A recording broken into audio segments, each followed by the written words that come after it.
Hello and welcome back to study time only में आपका स्वागत है। और आज हम आपके लिए लेके आए हैं द हिंदू का एनालिसिस। द हिंदू एनालिसिस में आपको यहाँ पे सभी के नोट्स भी प्रोवाइड करवाए जाएंगे, हैंड रिटन नोट्स आपको मिलेंगे, ठीक है। और आपको यहाँ पे सिखाया जाएगा, बताया जाएगा कि किस तरीके से आपको हैंड रिटन नोट्स अपने खुद के तैयार करने हैं।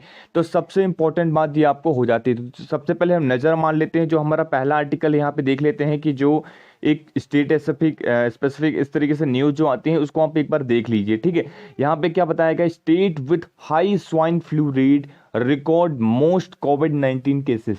तो यहाँ आपको समझना होगा, जो मार्क न्यूज़पेपर है ये भी मैं टेलीग्राम ग्रुप के अंदर शेयर कर देता हूँ और हैंड रिटन नोट्स को भी शेयर कर दिया करता हूँ। तो टेलीग्राम ग्रुप को ज्वाइन करने के लिए आपको टेलीग्राम में सर्च करना होगा @studytime_only। तो आप टेलीग्राम ग्रुप से ज्वाइन हो सकते हैं, ठीक है। यहाँ पे आप देखेंगे जो ऐसे केसेस बताए जा रहे हैं कोविड-19 से रिलेटेड, कि देखिए यहाँ पे मतलब ऐसे स्टेट हैं, टोटल 5 स्टेट्स बताए जा रहे हैं जहाँ पे मेजोरिटी H1N1 इन्फेक्शन जो है देखने को मिला था पहले, ठीक है।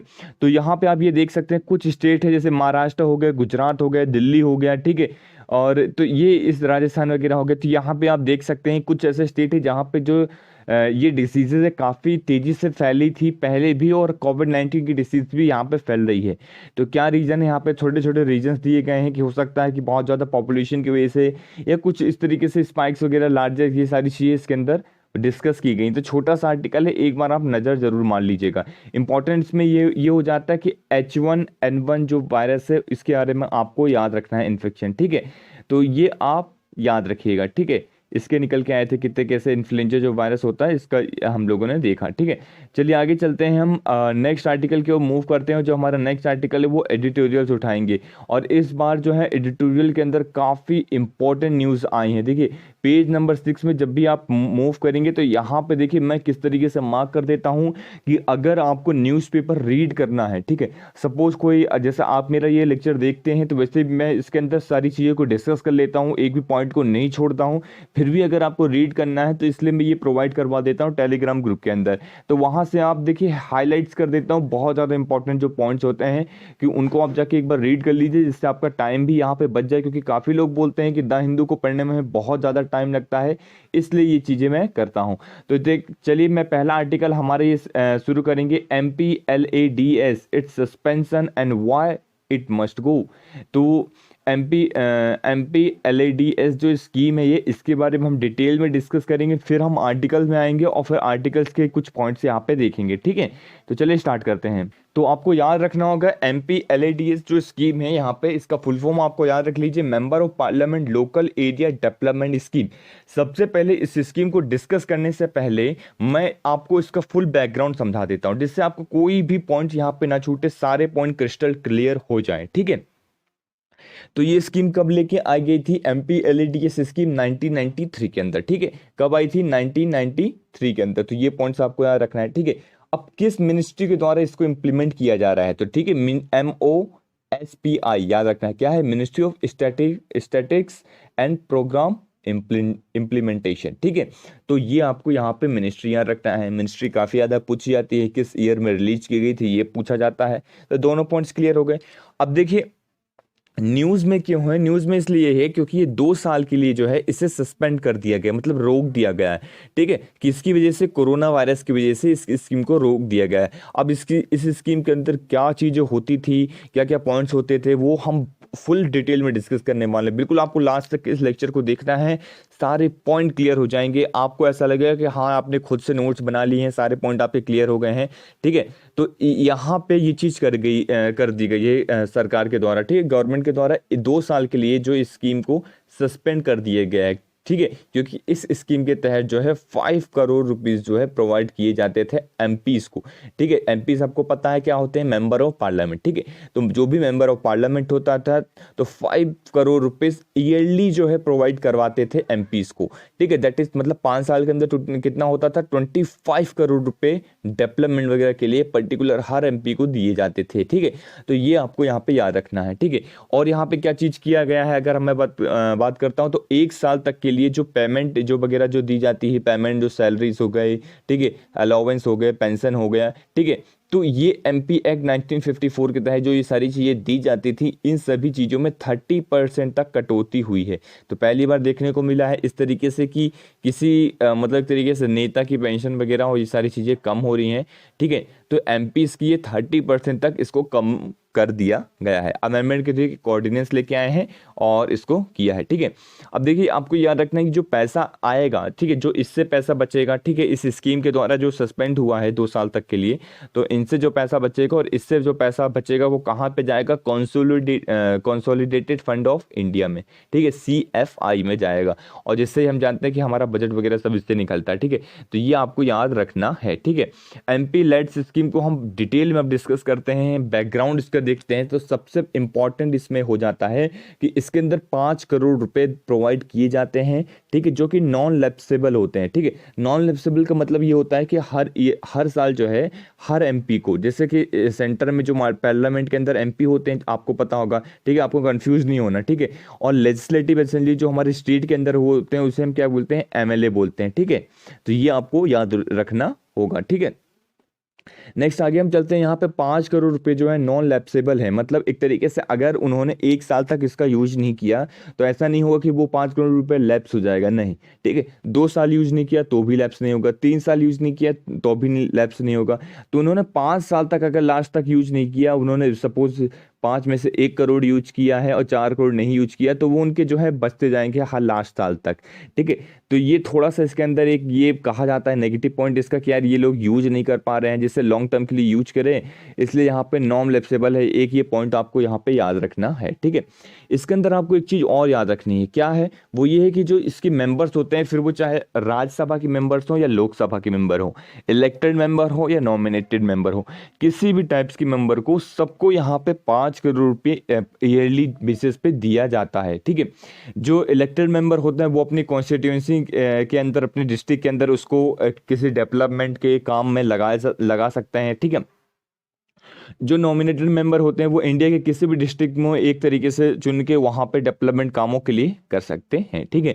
अब ये चीज आपको यहाँ पे समझनी होगी। अब जो ये स्कीम है ये कैसी स्कीम है, क्वेश्चन यहाँ से राइज हो सकता है कि ये कैसी स्कीम है, सेंट्रली स्पॉन्सर स्कीम है या सेंट्रली सेक्टर स्कीम है। तो आपको यहाँ पे समझना है ये कैसी स्कीम है, सेंट्रली सेक्टर स्कीम है। देखिए सेंट्रली सेक्टर स्कीम में क्या होता है, जो फंडिंग होती है, जो पैसा आता है वो कहाँ से आता है, 100% जो फंडिंग होती है वो सेंट्रल गवर्नमेंट से आती है, ठीक है। क्लियर है ना आपको। देखिए जो सेंटर सेक्टर स्कीम हो गया, सेक्टर मतलब एक तरीके ऐसा समझिए, सेंटर सेक्टर स्कीम मतलब 100% जो फंडिंग हो देगा वो सेंट्रल गवर्नमेंट देगा। और जो सेंटर स्पॉन्सर स्कीम होता है, जो स्पॉन्सर कर रहा है, तो वहां पे सेंटर क्या कर रहा है, स्पॉन्सर कर रहा है तो कुछ परसेंट ही स्पॉन्सर करेगा, मतलब कुछ कहीं पे 70% होता है, कहीं पे 60% का रेशियो होता है, किसी किसी स्कीम के अंदर टोटल 90% करता है। और जो 10%, 30% और 60-40% बचता है वो स्टेट गवर्नमेंट ही अलग अलग जो भी होते हैं वो करते हैं, ठीक है। तो ये आपको यहाँ पे याद रखना होगा, ठीक है। इसके अंदर हम देखते हैं जो सस्पेंडेड जो मनी है उसको कहा जा रहा है कि हेल्थ इंफ्रास्ट्रक्चर के अंदर लगाया जाए। देखिए 5 करोड़ बेसिस पे अगर सोचे पर एमपी में यहाँ पे हमें 10 करोड़ रुपए मिलेगा, मतलब एक तरीके से जो दिया जाता था अब वो नहीं दिया जाएगा, 2 साल के लिए सस्पेंड किया गया है। ऑपोजिशन इसका काफ़ी ज़्यादा क्रिटिसाइज भी कर रही है, ठीक है। तो 10 साल के लिए 10 करोड़ रुपए है पर्टिकुलर हर एमपी का, तो अगर हम सभी के जोड़े तो बहुत ज़्यादा पैसा हो जाता है। तो हेल्थ इंफ्रास्ट्रक्चर की और लगाने के लिए इसको कहा गया है, ठीक है। अगर मैं मेंबर की बात करता हूं, ठीक है, तो यहाँ पे एक इसके अंदर जो इस स्कीम के अंदर सबसे इंपॉर्टेंट जो बात है वो आपको याद रखनी है कि जो एमपी होता है, ठीक है, वो एक तरीके से जो मेंबर होता है वो पैसा जो होता है डायरेक्टली एमपी को नहीं दिया जाता है। किसको दिया जाता है, एडमिनिस्ट्रेशन को दिया जाता है। मतलब पर्टिकुलर कहाँ दिया जाता है, डीएम के पास, जो कलेक्टर होते हैं उनको दिया जाता है इम्प्लीमेंटेशन करने के लिए। तो एमपी जो है वो रिकमेंड करता है कि आप इस पैसे को यहाँ पे लगाइए या ये ऐसा करिए या इस जगह करिए, ये सारी चीज़ें रिकमेंडेशन यहाँ पे देता है। और उसके लिए इतना पैसा चाहिए तो फिर ये कलेक्टर क्या करता है, उतना पैसा इनको दे देता है और फिर वो वहाँ पे उस काम के लिए लगाते हैं, ठीक है। तो इम्प्लीमेंटेशन कौन करता है, डीएम करता है। दोनों के बीच में कभी कभी गैप देखने को मिलता है। गैप कैसे देखने को मिलता है, सिंपल सी चीज़ है, कलेक्टर जो है बोल रहा है कि यार सर यहाँ पे जरूरत नहीं है लगाने के लिए, ठीक है, यहाँ तो पहले इंफ्रास्ट्रक्चर बना हुआ है, बस इसको उसके लिए इतना पैसा नहीं लगेगा, लेकिन वो एमपी बोल रहा है कि नहीं नहीं उसके यहाँ लगेगा। तो यहाँ पे करप्शन के केसेस काफ़ी ज़्यादा देखने को मिलते हैं, ठीक है। तो बहुत ही कम ऐसे मतलब डीएम होते हैं जो ऐसा सवाल उठाते हैं, वरना वो तो डायरेक्टली कर देते हैं, ठीक है। तो ये सारे छोटे छोटे पॉइंट्स हमने देखे। अब थोड़ा सा और इसके बैकग्राउंड हम देखते हैं MPLADS स्कीम के रिगार्डिंग हम, कि जो सेकंड ARC रिपोर्ट है इसने कहा है, ये आर्टिकल के अंदर ये सारी चीज़ें मेंशन है कि सेकंड ARC रिपोर्ट के अंदर इसको मेंशन है कि it should be abolish permanently, इसको परमानेंटली एबॉलिश कर दिया जाए, मतलब पूरी तरीके से इसको ख़त्म कर दिया जाए हमेशा हमेशा के लिए, क्योंकि इसका मिसयूज काफ़ी ज़्यादा हो रहा है, मिस मैनेजमेंट काफ़ी ज़्यादा हो रहा है। कि कैग के रिपोर्ट के अनुसार यहाँ पे मिस मैनेजमेंट देखने को मिलता है, डेट इज़ इसका जो पैसा है उसमें से सिर्फ जो है मैक्स टू मैक्स 90% और 49 से 90% तक जो है पैसा सिर्फ यूज होता है, बाकी कहाँ जाता है क्या होता है किसी को कुछ नहीं मालूम, ठीक है। तो ये बहुत बड़ा एक क्राइटेरिया है जो आप याद रख सकते हैं, ठीक है। अब यहाँ पे जो प्रॉब्लम्स हैं, यहाँ पे 5 प्रकार की प्रॉब्लम्स जो हैं आर्टिकल्स के अंदर बताई गई हैं, जो इंपॉर्टेंस है सिर्फ आर्टिकल के अंदर ये चीज़ें डिस्कस की गई हैं, ठीक है। तो एक तरीके से हमने बैकग्राउंड देख लिया, बहुत ही डिटेल में डिस्कस कर लिया सभी पॉइंट्स को, ठीक है। प्रॉब्लम्स में हम देखते हैं एग्जीक्यूटिव फंक्शन, ठीक है। एक सपोज जो होता है कि जो एग्जीक्यूटिव फंक्शन हो गया separation of power of legislature, यहां से आपको समझना है कि एमपी का क्या काम होता है। एमपी का काम होता है लॉ मेकिंग, ठीक है, लॉ बनाने का काम एमपी का होता है, ठीक है। और जो इम्प्लीमेंट वगैरह का काम करने का होता है, एग्जीक्यूशन का काम होता है, वो किसका काम होता है, ठीक है, एग्जीक्यूटिव का होता है, ठीक है। सिंपल सी बात, जैसे कलेक्टर वगैरह हो गए, IAS ऑफिसर हो गए, IPS हो गए, ये सभी लोग तो एग्जीक्यूशन का काम करते हैं। तो इन दोनों के बीच में डिफरेंसेस देखने को मिलता है, ठीक है। और इनके बीच में एक्चुअली क्या होता है कि जो एमपी क्या कर रहा है, एग्जीक्यूशन का काम ही तो कर रहा है, ठीक है। जहां पे इंप्लीमेंट करवाना चाहिए वो कहाँ यहाँ पे क्या कर रहा है, एमपी कर रहा है, ठीक है। तो ये दोनों की पावर क्या हो रही है, ओवरलैप हो रही है। तो ये यहाँ पे जो है एक पॉइंट निकल के आता है कि यार जो स्ट्रिक्ट सेपरेशन की हम बात करते हैं, क्या सेपरेशन होना चाहिए, तो वो सेपरेशन यहाँ पे देखने को नहीं मिलता है, ठीक है। ये पॉइंट बहुत ज़्यादा इंपॉर्टेंट है, आपको याद रखना है। गैप इन यूटिलाइजेशन, ठीक है, जो किस तरीके से पैसा यूटिलाइज करना चाहिए उसके ऊपर काफ़ी ज़्यादा गैप देखने को मिलता है। यहाँ पे बताया गया है, डेटा जो है आर्टिकल से निकाला गया है कि only 35 MP of Lok Sabha utilise entire amount in 16 Lok Sabha.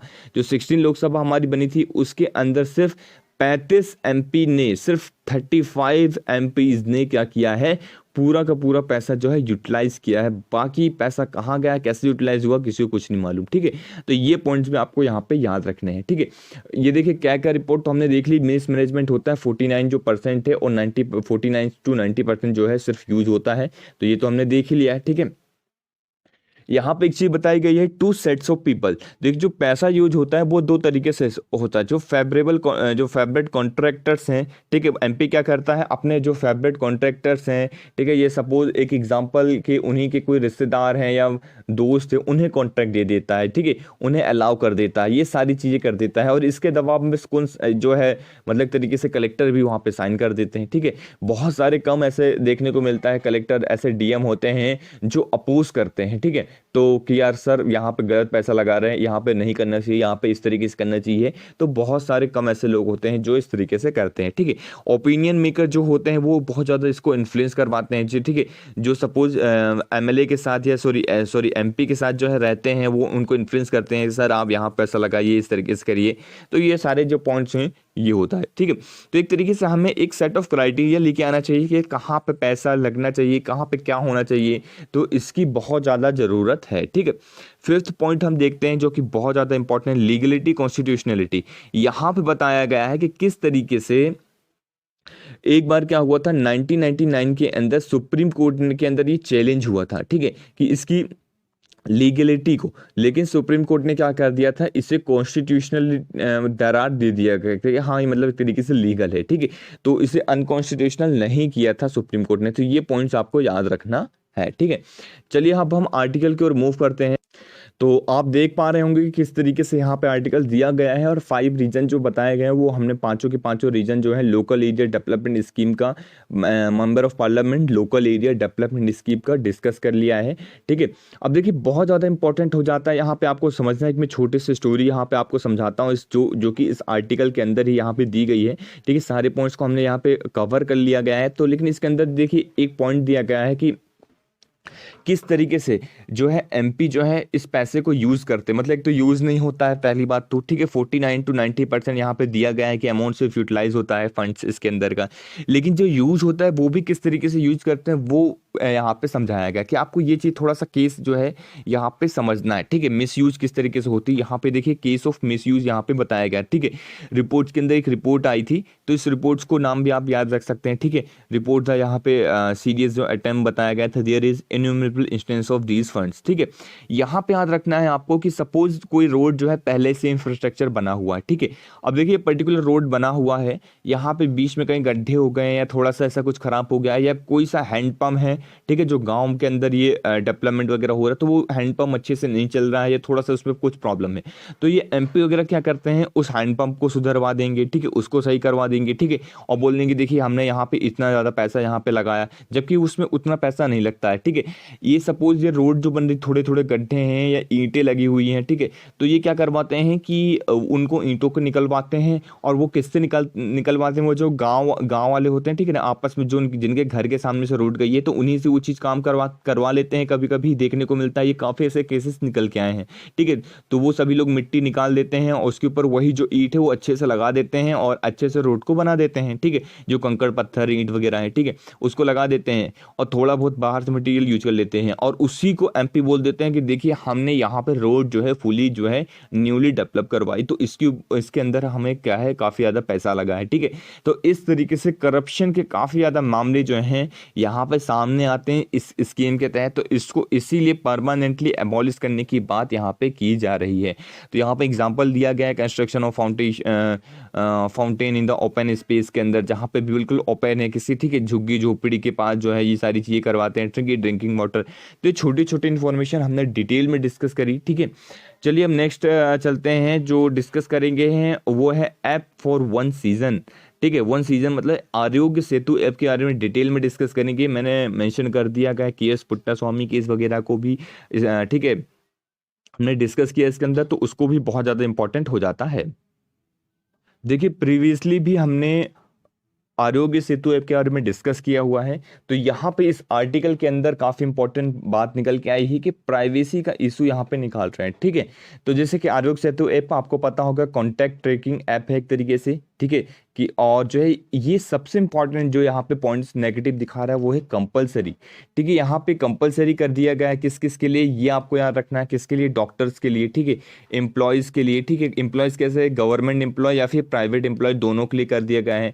इसके अंदर अपलोडेड डेटा जो है अपलोड किया जाएगा जो भी इन्फेक्टेड पीपल है उनका, ठीक है। तो ये सारी चीज़ें इसके अंदर मेंशन है, तो ये आपको याद रखना। अब प्राइवेसी का कंसर्न निकल के आ रहा है, तो प्राइवेसी का जब भी कंसर्न निकल के आता है तो ये केसेस याद करना इंपॉर्टेंट हो जाता है, ठीक है। ये केस बहुत ज़्यादा इंपॉर्टेंट हो जाता है, केएस पुट्टास्वामी जजमेंट जो है 2017 के अंदर जो आया था, जिसे हम आधार जजमेंट भी कहते हैं, ठीक है, आधार जजमेंट। तो ये आपको यहाँ पे याद रखना है, ठीक है। इसका बैकग्राउंड चलिए हम डिस्कस करते हैं आरोग्य सेतु ऐप का सबसे पहले, ठीक है।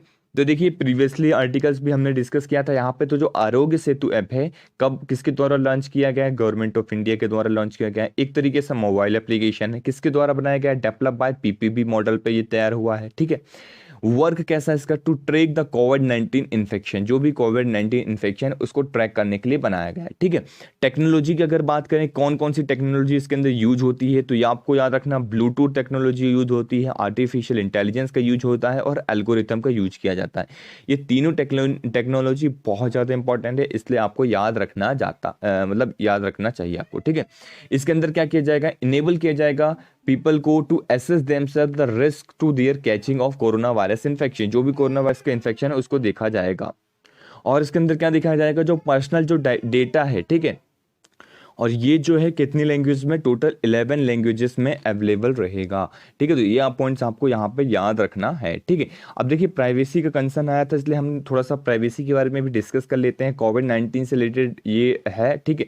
जो ये कोविड-19 के यहाँ पे एक लिस्ट एक तरीके से क्रिएट किया जाएगा, जो पर्सन जो है सस्पेक्टेड, जिन्हें पाया जाएगा कि जो इन्फेक्टेड है या फिर सस्पेक्टेड है, ठीक है, एपिडेमिक डिसीज एक्ट 1897 के तहत।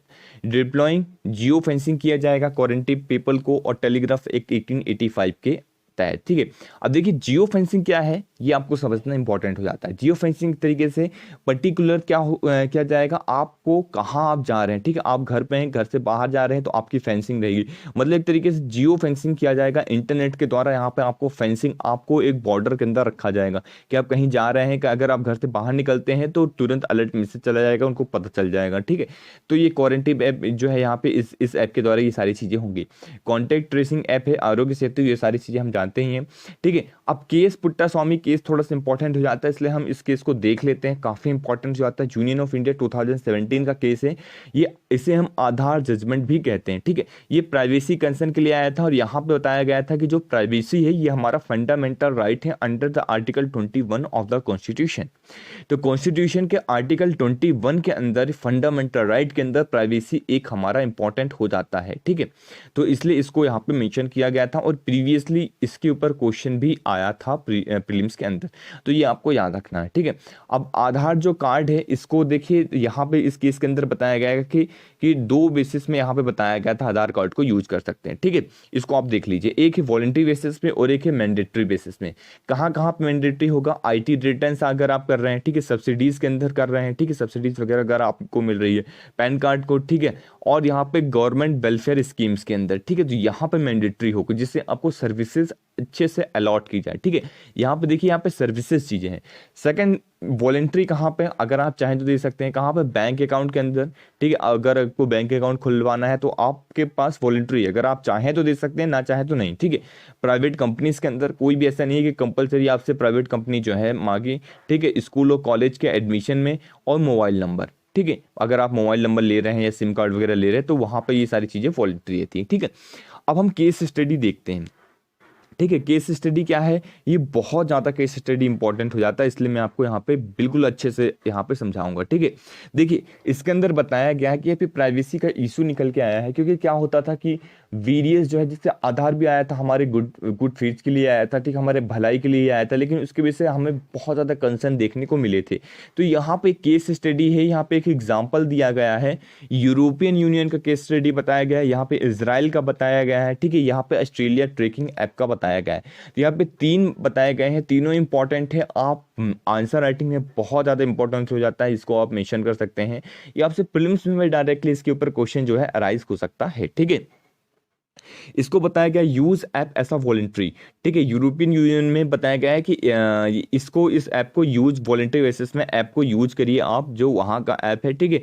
Not use after the become no longer necessary, अगर मतलब एक तरीके से जब जरूरत नहीं है इस कोविड-19 डिसीज के बाद, इसको आप हटा दीजिए, मतलब जरूरी नहीं कि आप इसको यूज करिए, ठीक है।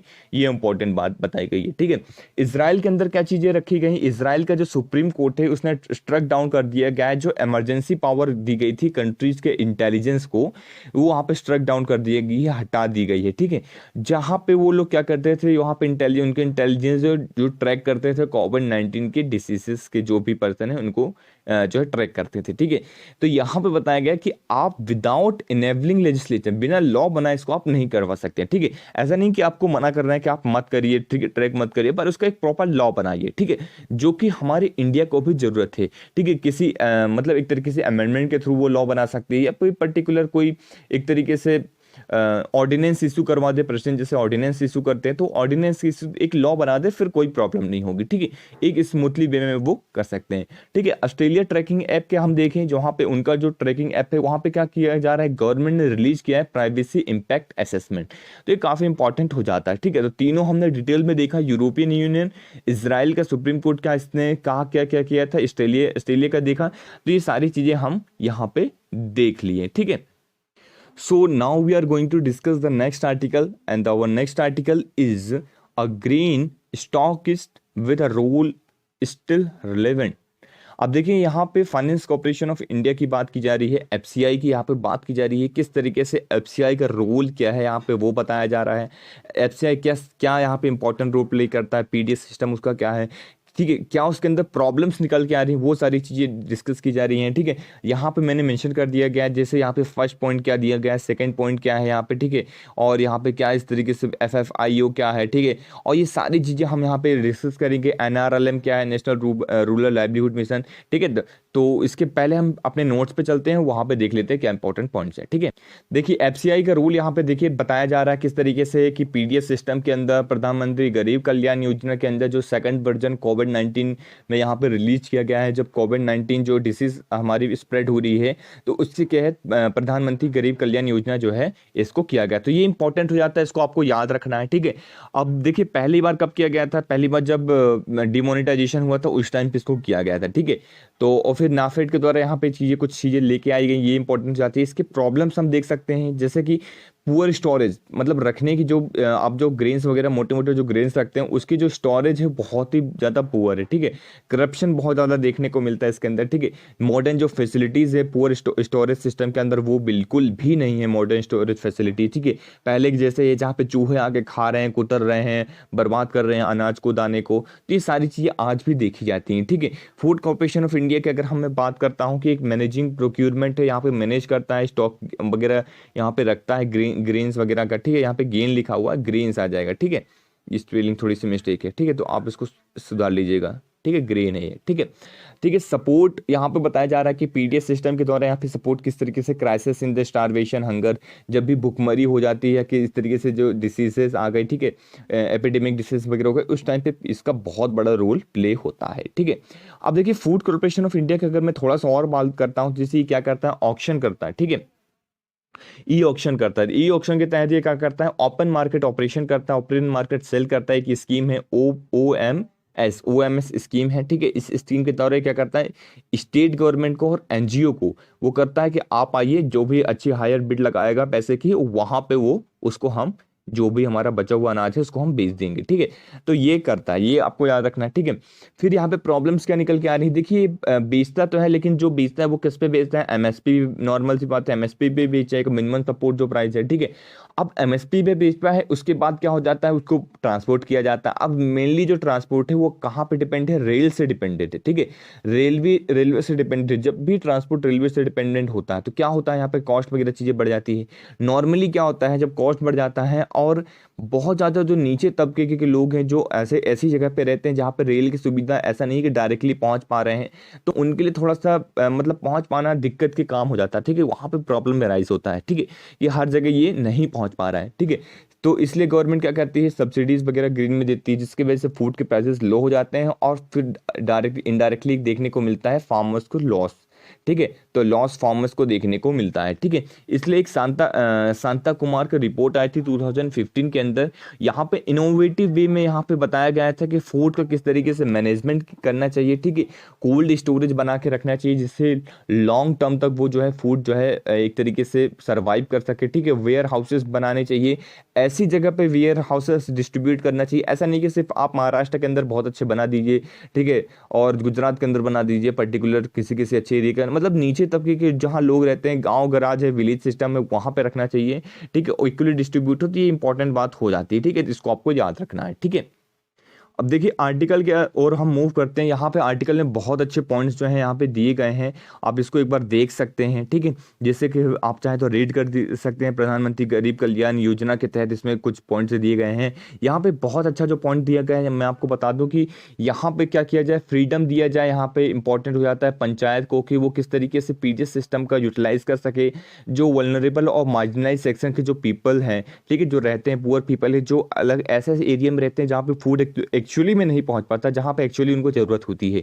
ठीक है, तो पंचायत इंश्योर करे, वहां पे पंचायत को यहाँ पे फ्रीडम दिया जाए कि वो अपने अपने एरिया के अंदर वहां पे वर्क करे। ठीक है, यहाँ पे सेल्फ हेल्प ग्रुप काफी ज्यादा इंपॉर्टेंट हो जाता है। सेल्फ हेल्प ग्रुप चलते हैं, मैं इसको आपको जूम करके बता देता हूँ। ठीक है, यहाँ पे अब आपको दिख रहा होगा। ठीक है, जो सेल्फ हेल्प ग्रुप है, ठीक है, यहाँ पे फॉर्म होते हैं, ये इंपॉर्टेंट हो जाते हैं, बहुत अच्छे काम करते हैं। जैसे NRLM है, ठीक है, नेशनल रूरल लाइवलीहुड मिशन के तहत हमारा चला टास्क की जाता है कि हर लास्ट माइल तक, मतलब जब बहुत दूर दराज इलाके के अंदर डिस्ट्रीब्यूट किया जाए फूड को और उन्हें सहायता यहाँ पे प्रोवाइड की जाए पीडीएस सिस्टम के अंदर। ठीक है, तो ये आपको ये सारी चीज़ें याद रखना है और इसके अंदर बहुत सारी चीज़ें पॉइंट्स दिए गए हैं। ठीक है, सभी पॉइंट्स को हमने डिटेल में डिस्कस किया। ठीक है, शांता कुमार केस को भी हमने डिस्कस किया।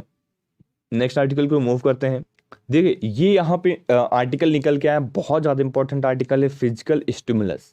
ठीक है, इसके बारे में हमने प्रीवियसली भी डिस्कस किया हुआ है। ठीक है, लेकिन आज हम फुल तरीके से आपकी इकोनॉमिक्स की क्या क्या प्रॉब्लम्स है, इसके अंदर क्या आती हैं, क्यों ये फिजिकल स्टिमुलस निकल के आता है, डिटेल में डिस्कस करूंगा। और बाय हार्ट में कहता हूं कि इसको देखने के बाद आपके सारे पॉइंट यहाँ पे क्लियर हो जाएंगे। एक भी ऐसा पॉइंट नहीं रहेगा कि आपको लगेगा कि हाँ यार ये मुझे चीज़ नहीं आ रही है, इसमें कुछ प्रॉब्लम है। अगर फिर भी होता है तो आप कमेंट सेक्शन में जरूर बता सकते हैं, ठीक है। So before starting physical stimulus हम कुछ प्रॉब्लम्स को डिस्कस करते हैं, ठीक है, कि इकोनॉमिक्स के अंदर, हमारे इकोनॉमी के अंदर क्या क्या प्रॉब्लम्स होती हैं उसको हम डिस्कस करते हैं। काफ़ी इंपॉर्टेंट हो जाता है ये, ठीक है।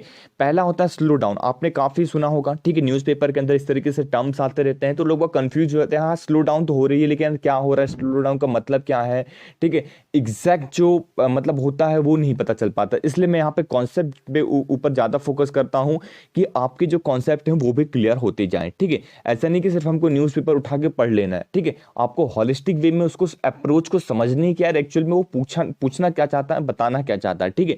तो जब भी स्लो डाउन हो रही हो तो इसका मतलब ये है कि आपकी जीडीपी तो बढ़ेगी, मतलब जीडीपी की जो वैल्यू है, ठीक है, सपोज 2.9 ट्रिलियन डॉलर है तो वो पर ईयरली बढ़ेगी, नेक्स्ट ईयर तक 3 ट्रिलियन डॉलर पहुंच सकती है। लेकिन जो ग्रोथ रेट है वो डाउन हो जाएगा, मतलब पर्टिकुलर आपकी जो इकोनॉमी है सपोज 7% से इंक्रीज हो रही थी तो वो अब क्या हो जाएगी, 7 से कहाँ पहुंच जाएगी, 6% पहुंच जाएगी। तो जब भी ये कंडीशन अराइज होती है कि आपकी इकोनॉमी तो बढ़ रही है, मतलब जीडीपी तो इंक्रीज हो रहा है, लेकिन टाइम के साथ जो हो रहा है जीडीपी इंक्रीज हो रहा है लेकिन ग्रोथ रेट आपका डिक्रीज हो रहा है, मतलब जिस स्पीड से ग्रोथ हो रही थी वो जो स्पीड है वो कम हो रही है, ठीक है। आई थिंक अब आपको क्लियर हो गया होगा, इसके ऊपर कोई भी दिक्कत नहीं होगी, ठीक है। कॉन्ट्रैक्शन क्या होता है, कॉन्ट्रैक्शन बहुत इंपॉर्टेंट पॉइंट है, ये आपको यहाँ पे समझना है, ठीक है। देखिए इसके अंदर क्या होता है कि जो हम एक साल है, जो हमारा फिजिकल ईयर होता है, जिसको हम फिजिकल ईयर कहते हैं, जिसको हम फाइनेंशियल ईयर कहते हैं एक तरीके से, उसको हम 3-3 मंथ्स में डिवाइड करते हैं, ठीक है। 3-3 मंथ में क्वार्टरली डिवाइड करते हैं, मतलब 1, 2, 3, 4 4 क्वार्टर होते हैं टोटल, 3-3 महीने का, मतलब 3 4 जा 12, ठीक है। तो टोटल 12 महीने आ गए। जो Q1 होता है वो अप्रैल से जून तक के लिए लिया जाता है, ठीक है, ये आपको याद रखना इंपॉर्टेंट है, ठीक है। Q2 जो होता है वो जुलाई से सितंबर तक के लिए होता है। Q3 जो होता है वो कब से कब तक होता है, अक्टूबर से दिसंबर तक के लिए गिना जाता है। और जो Q4 होता है वो जनवरी से मार्च तक के लिए होता है, ठीक है। ये काफी न्यूज में रहता है, ठीक है, इस क्वार्टर के अंदर ये हो गया, लोग कंफ्यूज रहते हैं, ठीक है। सिंपल से टर्म से इसलिए मैं आपको समझा दिया, ठीक है। अब देखिए कॉन्ट्रैक्शन कब होता है, जब फर्स्ट टाइम जो है नेगेटिव हो जाए जीडीपी ग्रोथ रेट, ठीक है। स्टार्टिंग में ही जो है जीडीपी जो ग्रोथ रेट है वो क्या हो जाए, नेगेटिव हो जाए, ठीक है। याद रखिए जो जीडीपी की मैं बात कर रहा हूँ, जीडीपी की जो ग्रोथ रेट है जिस हिसाब से वो बढ़ रहा था वो क्या हो जाए, नेगेटिव में चली जाए, मतलब डिक्रीज होना शुरू हो जाए, तो उसे हम कहते हैं कॉन्ट्रैक्शन स्टार्ट हो गया है, ठीक है। आपको क्लियर हो गया होगा, ठीक है। अब हम बात करते हैं रिसेशन, ठीक है। रिसेशन क्या होता है, काफी न्यूज में था रिसेशन इस तरीके से, ठीक है। कंटिन्यूसली अगर 2 बार, ठीक है, कंटिन्यूसली दो दो क्वार्टरली, ठीक है, जो 3-3 मंथली के क्वार्टरली होते हैं वहां पर नेगेटिव ग्रोथ रेट देखने को मिलती है, ठीक है। मतलब एक तरीके से जो कॉन्ट्रैक्शन जो है कंटिन्यूसली 2 बार जब देखने को मिले, 2 क्वार्टरली, तो उसे हम रिसेशन कहते हैं, ठीक है। क्लियर हो गया पॉइंट आपका। हाँ, अब हम चलते हैं डिप्रेशन की ओर। डिप्रेशन क्या होता है, जब रिसेशन भी चल रहा है, ठीक है, आगे से सारी चीजों को लिंक करते हुए चलेंगे। अब रिसेशन जब चल रहा है, ठीक है, रिसेशन क्या हमने डिस्कस कर लिया, प्लस डिफ्लेशन भी चल रहा है। डिफ्लेशन मतलब एक तरीके से बहुत ज्यादा चीजों का बढ़ रहा है, ठीक है, प्राइसेस वगैरह यहाँ पे। अनएम्प्लॉयमेंट यहाँ पे बहुत ज्यादा तेजी से बढ़ गए हैं, ठीक है। इन्फ्लेशन क्या होता है, चीजों के प्राइसेस बढ़ जाते हैं। डिफ्लेशन क्या होता है, चीजों के प्राइसेस जो है बहुत ज्यादा लो हो जाते हैं, मतलब इतना इतना कम प्राइसेस हो जाते हैं, मतलब 1 रुपए के अंदर जो पहले चीज 10 रुपए की आती थी वही अब चीज 5 रुपए की मिल रही है, मतलब बहुत ज्यादा सस्ते में चीज मिल रही है। और अनएम्प्लॉयमेंट बहुत तेजी से बढ़ गया है, ठीक है, किसी के पास जॉब नहीं, किसी के पास कुछ नहीं है। तो इस चीजों को हम क्या कहते हैं, डिप्रेशन कहते हैं। मेल्टडाउन सिंपल से एक ये टर्म से, इसको भी आप देख सकते हैं, जब शेयर मार्केट क्या हो जाए, बहुत ही तेजी से फॉल होना शुरू हो जाए तो उसे हम मेल्टडाउन कहते हैं, ठीक है। चलिए सारी चीज़ों को हम इस ग्राफ के तहत समझते हैं। इस ग्राफ से, ऐसे जो ग्राफ है अगर आप मेंस में आंसर रेटिंग में पुट करके आते हैं, बना के आते हैं, तो बहुत तगड़ी तरीके से आपका नंबर जो है वहां पर मिलता है, ठीक है। आपके नंबर बिल्कुल नहीं कट सकते हैं। इसलिए जो है मैप, अगर आप इकोनॉमिक्स पढ़ रहे हैं तो मैप बिल्कुल मत छोड़िए, ठीक है। देखिए जीडीपी यहाँ पे इस लाइन के अंदर हम जीडीपी बता रहे हैं और प्राइजेस को बता रहे हैं, ठीक है। तो ये जो ग्राफ है, ये प्राइजेस, रेड वाला ग्राफ आप देख पा रहे होंगे, ऑरेंज वाला प्राइस का ग्राफ है, ठीक है। और ये जो ऊपर वाला है वो क्या है, जीडीपी का।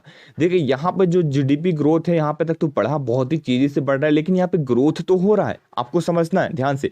यहाँ पे ग्रोथ तो हो रहा है इस पॉइंट के अंदर, लेकिन क्या हो रहा है, ग्रोथ जो रेट है वो स्लो हो गया। जिस हिसाब से अगर ग्रोथ हो रहा था, तो अगर होता तो वो इस तरीके से जाता, ठीक है। लेकिन वो जो ग्रोथ रेट है वो क्या हो गया, स्लो हो गया, ठीक है। इस पॉइंट में आके क्या हो गया, नेगेटिव ग्रोथ रेट, मतलब ग्रोथ रेट क्या हो गया, नेगेटिव, मतलब कम होना शुरू हो गया है, ठीक है। मतलब एक तरीके से हमारी जीडीपी क्या हो रही है, कम हो रही है, ठीक है। आपको समझना है यहाँ पे जीडीपी बढ़ नहीं रही, क्या हो रही है, कम हो रही है। तो नेगेटिव ग्रोथ रेट देखने को मिलता है, ठीक है। उसके लिए हम क्या करते हैं, स्टिमुलस लगाते हैं। जबकि डिप्रेशन आना स्टार्ट हो जाता है, उसके लिए हम क्या कहते हैं, स्टिमुलस अप्लाई करते हैं। अब क्या होता है स्टिमुलस, आगे हम देखने वाले हैं, ठीक है। जिसके बारे में हमने डिस्कस किया था, इसके बारे में आर्टिकल आया था। अगर मैं बात करता हूँ कि सिंपल सी चीज़, जब प्राइस जो है हाइक हो रही है, यहाँ पे बढ़ रही है, बढ़ रही है, बढ़ रही है यहाँ तक, तो जो एक जब जब जो है हमारा स्लो डाउन चल रहा होता है, देखिए ये जो है स्लो डाउन का कंडीशन है, ठीक है। स्लो डाउन की कंडीशन का कैसी है कि जब ग्रोथ रेट जो हमारी कम हो रही है, तो वो कंडीशन कैसी है, वो स्लो डाउन के अंदर आती है, ठीक है। आप इसको ऐसे मेंशन कर लीजिए, ठीक है। तो ये जो हमारा जो पोर्शन है वो क्या है, स्लो डाउन का पोर्शन है। अब स्लो डाउन के बाद जब नेगेटिव ग्रोथ रेट में जाती है, तो क्या उसको हम क्या कहते हैं, रिसेशन कहते हैं, ठीक है। तो आपको समझना होगा, ये यहाँ पे क्या आ गया, रिसेशन आ गया। जब रिसेशन के टाइम यहाँ पे प्राइजेस जो है चीजों की हाइक हो रही है, यहाँ पे बढ़ रही है, ठीक है। लेकिन रिसेशन के बाद क्या हो गया, जब यहाँ पे नेगेटिव ग्रोथ रेट बिल्कुल बहुत ज्यादा तेजी से नेगेटिव हो जाता है, तो डिप्रेशन की कंडीशन आ जाती है, ठीक है।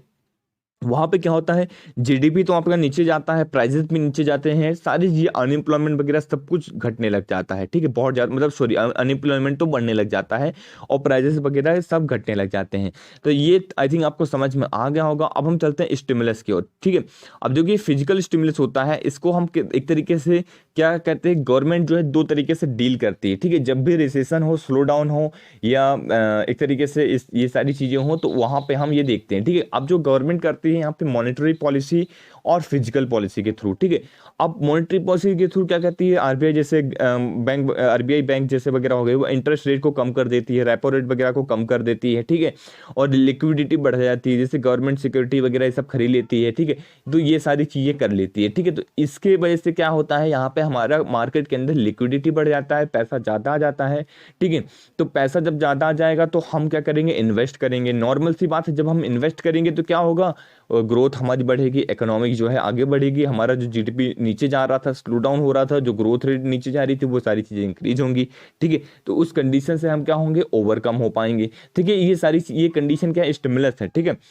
फिजिकल पॉलिसी के अंदर क्या किया जाएगा, गवर्नमेंट के एक्सपेंडिचर को बढ़ाया जाएगा, ठीक है। बढ़ाया कैसे जाएगा, जैसे प्रधानमंत्री गरीब कल्याण योजना है, इसके तहत गवर्नमेंट क्या कर रही है, अपना एक्सपेंडिचर को बढ़ा रही है, खर्चा कर रही है, ठीक है। पीडीएस सिस्टम के अंदर लोगों को प्रोवाइड करवा रही है, अनाज वगैरह फ्री में सारी चीज़ें दे रही है, बहुत सारी चीज़ें इस तरीके से कर रही है। तो ये गवर्नमेंट अपना एक्सपेंडिचर बढ़ा देती है।